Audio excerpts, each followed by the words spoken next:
จึงว่าคันมีแท้ก็ใครได้ผมวันนี้มือเข้าแล้วผมที่ชอบไม่ว่าในมือเข้า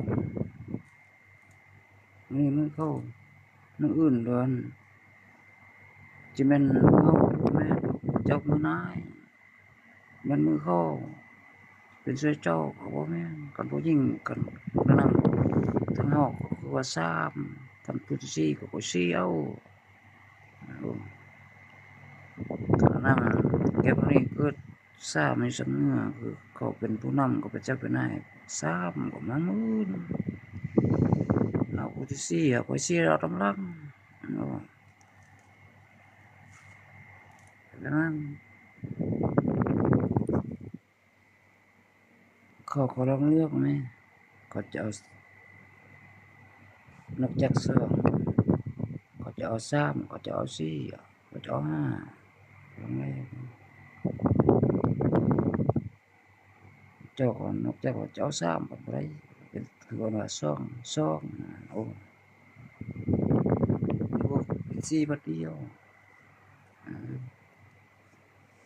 เราขนาดจะได้เอาจะไปซี่เขาเป็นเจ้าเป็นนายซ้ำเด้อเอาพวกนี้คนหนึ่งเป็นหนึ่งเพื่อเป็นนายกคนอื่น31 31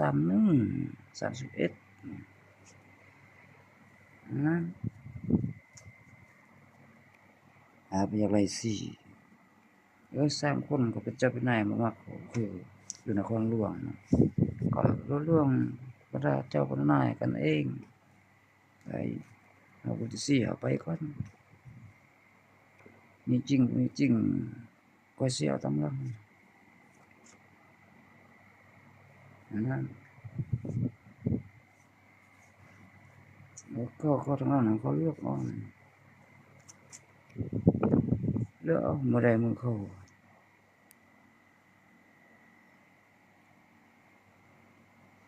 มือวันที่8วันที่8แห้งคัก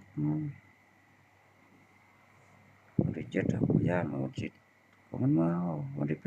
8ลองเบิ่งมึงเข้าพวกเฮาวิทย์ตอนปีใหม่เด้ผู้เฒ่าผู้แก่ผู้ใดก็โซ่ผู้ใดก็เว้าวันที่5แก้ไขปัญหาเฮาท่าพระบรมวัดแก้ไขปัญหาวันที่5บ่แก้ไขวันที่6จบไปทางค้าขายไปหั้นไปนี้วิธีมันจะรอดเฮาเป็นโรคว่าหมดบ้านโอ้วันที่5กันคือ